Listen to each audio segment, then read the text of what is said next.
If I had a nickel for every Karen Marie Moning paranormal, supernatural, urban fantasy series story that starts with an inciting incident involving a youngish woman dealing with the death of a close family member, starting them on a journey that opens a wider world to them and involves a creepily sentient book, I would have two nickels, etc., etc., which brings us to her brand new series that starts with The House at Watch Hill that came out this fall. But before we dive all the way into this book, hi, my name is Melody, if you have not been here before, and we talk about books and book adjacent things on this channel. On Fridays, ideally, we dig deeper into a specific title, and as I'm sure you could guess, today's title is, of course, The House at Watch Hill. Now, if you've been with me for a second, you know that I love a gothic.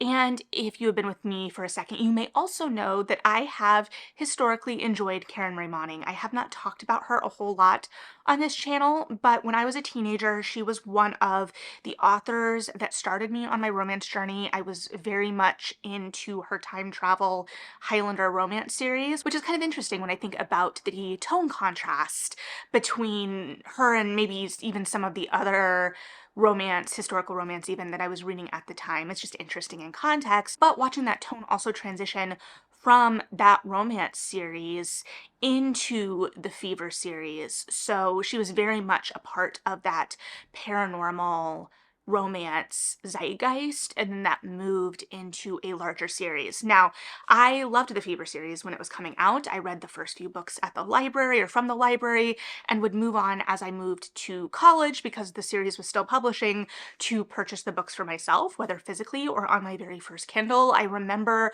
reading one of the big cliffhangers of that series in my dorm room.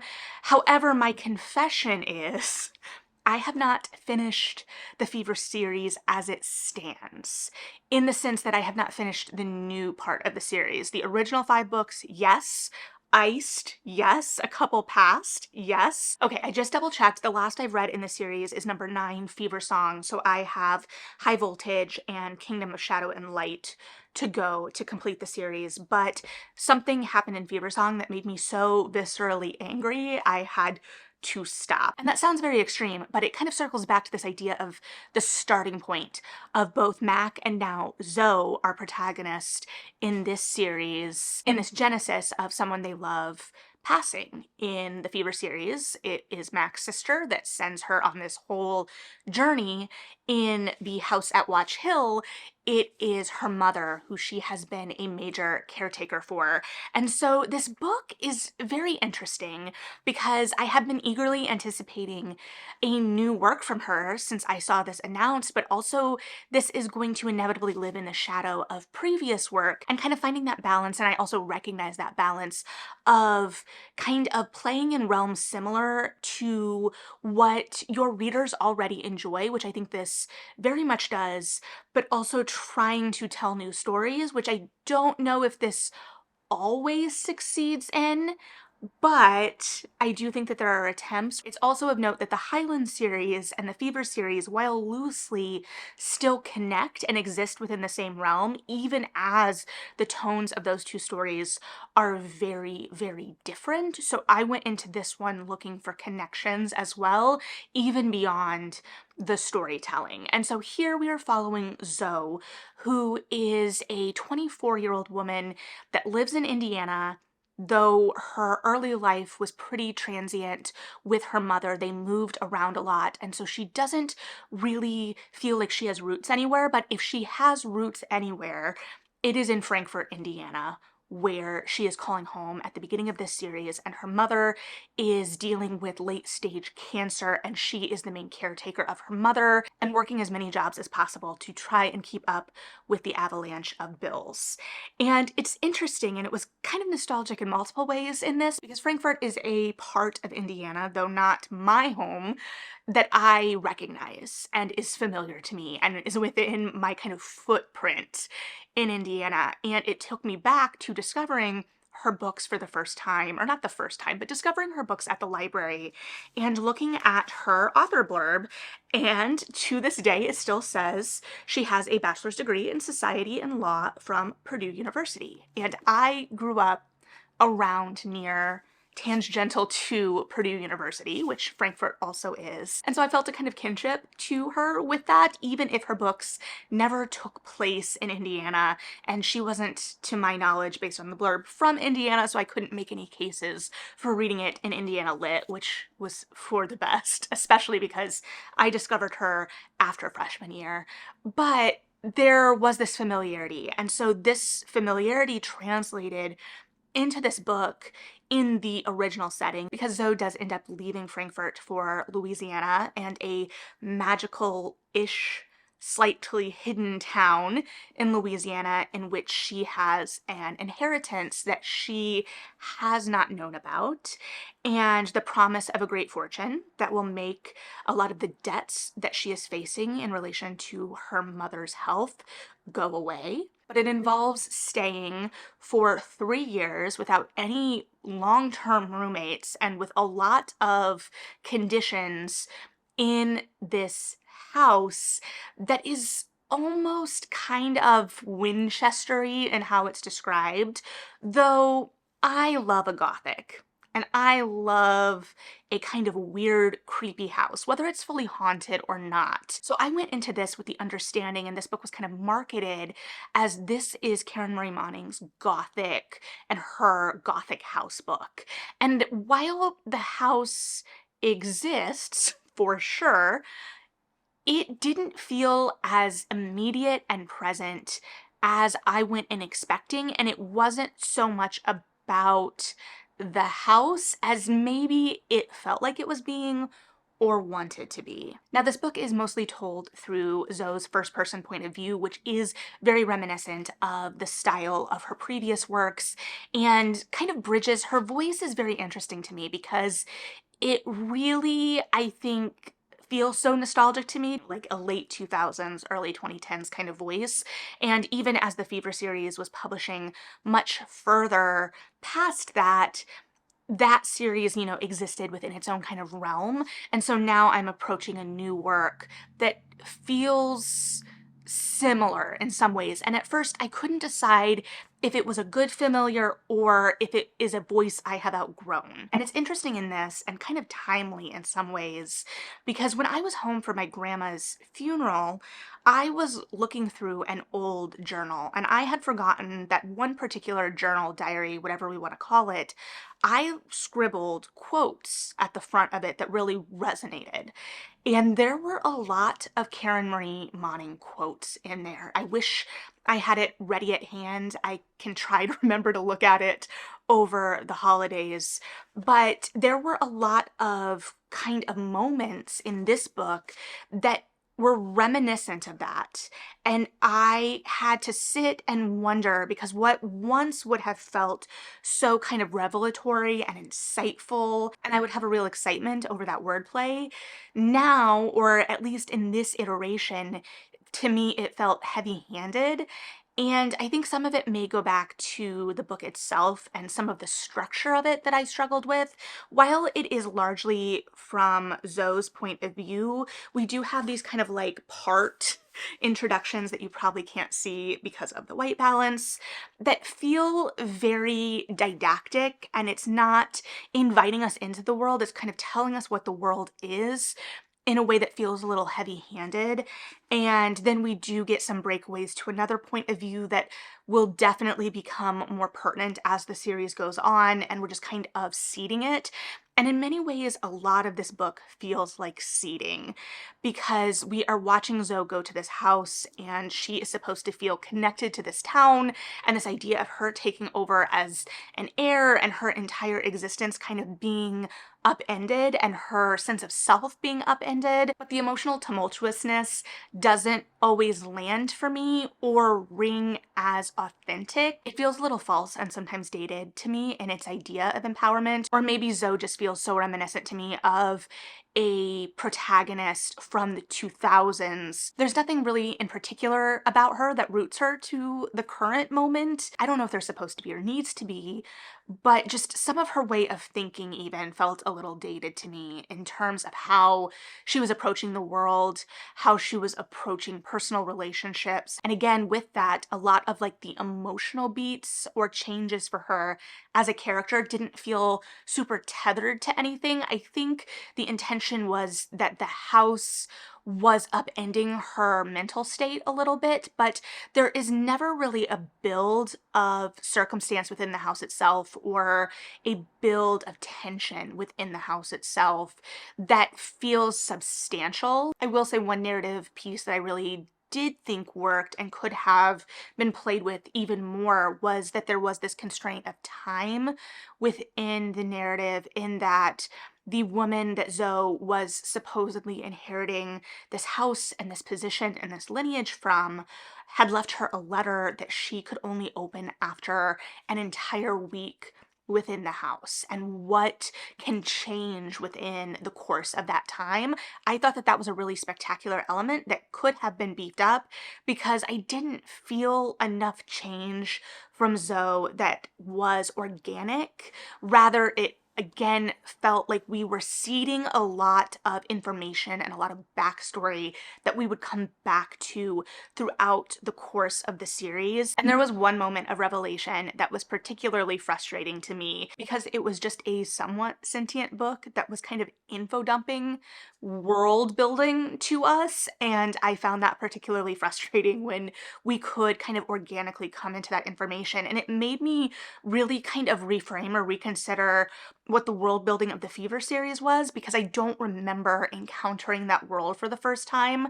And so there were parts of it that were narratively very frustrating for me, but there were other times that it felt so familiar and so nostalgic that it was comforting. And it was interesting, and it's hard to kind of look at Zoe as a completely new protagonist when you've spent so much time building up Mac as the head of this major series, or even Danny within that world. So there were moments that I could feel Moning distinctly making choices to try to separate Zoe from Mac. For instance, she didn't know how to paint her nails, but there were other moments that they felt very similar to me, and I don't know if that's a good or a bad thing at the end of the day. There's good in the familiarity and the comfort and the new kind of twist on it, and yet there can be frustration in not having her feel like a distinct character. And some of it may be too that so much of the early chunk in terms of pacing was her kind of dealing with the fallout of being a long-term caregiver for her terminally ill mother, and then having to face the aftermath of no longer having to be that caregiver. And because cancer factored into it and was so present, that was hard, because I'm still, even years later, kind of reeling from watching cancer devastate someone I loved dearly. And there was a moment, this is purely personal reaction, but there was a moment where they were talking about being worried about the cancer moving to the brain, and, then having to kind of face remembering what the realities of that are for someone you love. And so I felt the stakes of that probably a lot higher than I would have even a couple of years ago. But at the same time, we were kind of mired in it. And I can appreciate that Zoe is a caretaker and has kind of defined her life in relation to her mother. But it doesn't feel sometimes like Zoe is giving anything particularly active in relation to discovering herself through the course of this book. Probably because she doesn't explore the town itself too much. We don't get to know the members of the town super well. And on one hand, I think that's smart, because it keeps the cast of characters pretty contained and keeps Zoe's circle small. And I think the point is right now that Zoe's circle is small. But at the same time, the house itself isn't enough of a character to really carry a lot of that revelation. And there are moments of kind of disquiet within the house. There are moments where she is visited by a specter of her mother that kind of turns twisted. There are nightmares, there are creepy hidden rooms, but it seems like all of these things are really kind of getting her to a place where she finds a very specific book in the house. And if there's one thing, again, we know about a Karen Marie Moning long series, that it heavily features a book that may have complex motivations. And so, what exactly that is, there were also some moments that were more present and frequent early on in the book, but she has a moment where she wakes up essentially her inner dragon. I don't know that she says inner, but I couldn't think of it in the way it was kind of functioning within the story and not think of the inner goddess from 50 Shades of Grey. And so that added an extra layer. I didn't really want to be in conversation with each other. I didn't know how to feel about that. It was a little cringy, I'm not gonna lie. And the way that sexuality in particular was explored in this book was very interesting to me, because the romantic elements aren't central to this particular book. They are clearly being set up for down the line, and there are clearly some conflicting potential love interests in play, unless, again, we take an Anita Blake route. However, for me personally, at least right now, a lot of this tension is feeling very forced, and the attraction is feeling very forced. I think there is an attempt to explain it away with kind of like this being drawn to like kind of thing, without ruining or spoiling all of the paranormal elements of the book, which you could probably guess, to be completely honest and fair. But there is a moment toward the beginning of the book where she has what she kind of views as a routine one night stand to kind of let off some steam in the way that she kind of does. That's kind of her MO, but she can't get this guy out of her head afterwards, and he will linger and like come back into her consciousness throughout the rest of the book. However, we don't see that night, which is fine. Like, I don't necessarily need specifics, but we're given enough where it just feels kind of odd to me.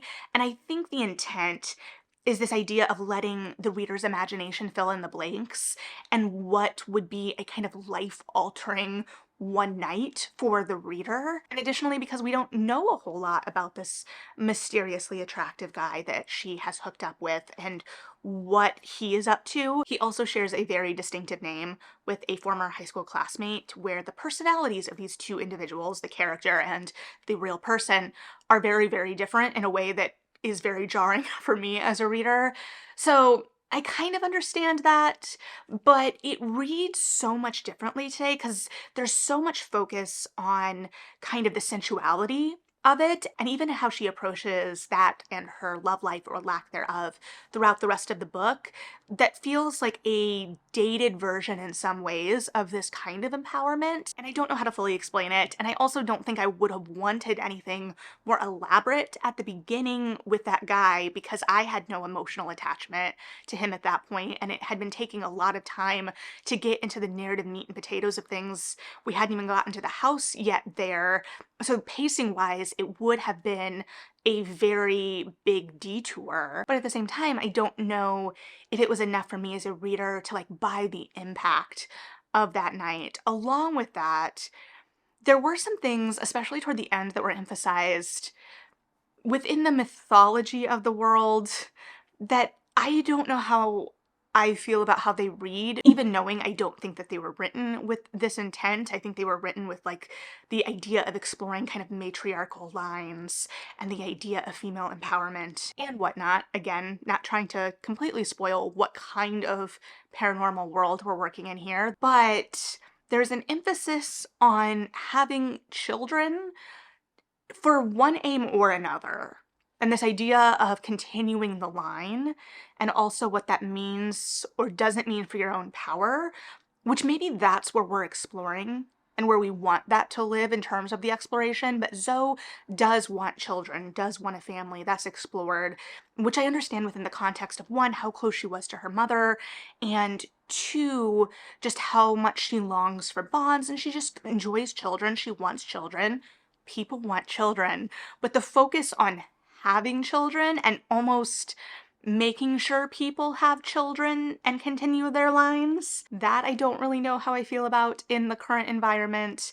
And I guess we'll see how the rest of the series handles that, because again, this book is very clearly just kind of setting up this world for us. But at the same time, this world is so isolated, insular, contained right now, which I think makes sense in terms of opening the world wide. But I don't know how I feel about the concept of the house as a setting necessarily, even as I don't think we're done with the house, because we've clearly set up a lot of presence within the house, a lot of unknown history within the house, and also even just within the beginning of the book, which can read a little heavy-handed in the sense that Karen Marie Moning is actually very good at writing action and things happening, even when you take a step back and are like, what actually happened here and how did our characters really change? But the opening of the book almost felt reminiscent to me or in conversation with Rebecca, which makes sense because it is one of the most famous Gothic novels with an ominous house. But I think part of it was, especially even with that opening, I am being told that the house is ominous, that there's something dangerous lurking here, rather than experiencing the danger. And there's also a habit narratively, both within the kind of abstract third person, like part one, part two, like entry breakaways, and also within Zoe's first person narrative herself in a way that makes it evident that she is telling us this story much later because she will drop these little nuggets that are essentially foreshadowing an intent, but in a way that I think kind of undercuts the tension or feels like it is spoon feeding things to us, or that is doing a lot of the heavy lifting that could have been built through the atmosphere and through character action and through plotting, rather than just being like, and I wouldn't know until later how monumental this moment really was. Because right now things don't feel super monumental, and I understand that we don't have all of the context, that part of the joy of a series from Karen Marie Moning is watching the world build out and realizing the repercussions of a lot of this. But we still have to have a reason to care right now.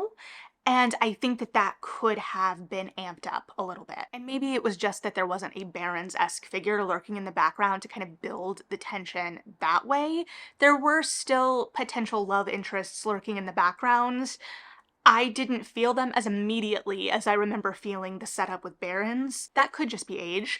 That being said, there was a revelation involved in the twist at the climax that did have me very excited in context. And I will not say anything more about that, but that alone will get me to read the second book. And so I'm kind of conflicted on this one. There were times I was almost angry at what I felt like info dumping happening and feeling like the story wasn't necessarily going anywhere or not feeling connected to the stakes or even the characters as much as I wanted to, especially having loved Moning's work so much in the past and having it shape me in a lot of ways and having this book being connected to home more than I ever anticipated. So in a lot of ways, this author who I came up on is circling me back. It's a homecoming of sorts, and I am a sentimental fool that will absolutely be swayed by that. But at the same time, I found it lacking some of the bite and tension and sexiness that I loved so much from the books growing up. Now, that being said, I have reread at least one of the time travel romances in recent years for Romance Book Club, and I recognize that things don't always hold up the same, or that I'm going to need to read them through the lens of a particular time, and I don't necessarily think this feels dated in that way by any means. And I do think that there is a purposeful case to be made for the fact that Zoe has been moving around so much with her mother that she kind of exists outside of time in some ways, or reality as we know it, as we then move into this more supernatural, paranormal kind of reality. I'm very interested in what the rest of this world continues to look like. I just hope we get to explore it a little more organically moving forward. But all of that being said, I would love to hear your thoughts if you have read this book. What did you think of it? Have you read Karen Marie Moning before? So what do you think of it in context of her previous work, or are you reading this as a completely fresh reader, and in that case, how does it stand on its own? So let me know, but as always, thank you for hanging out and listening to my thoughts. Like and subscribe if you feel like it, read something good, and yeah, bye.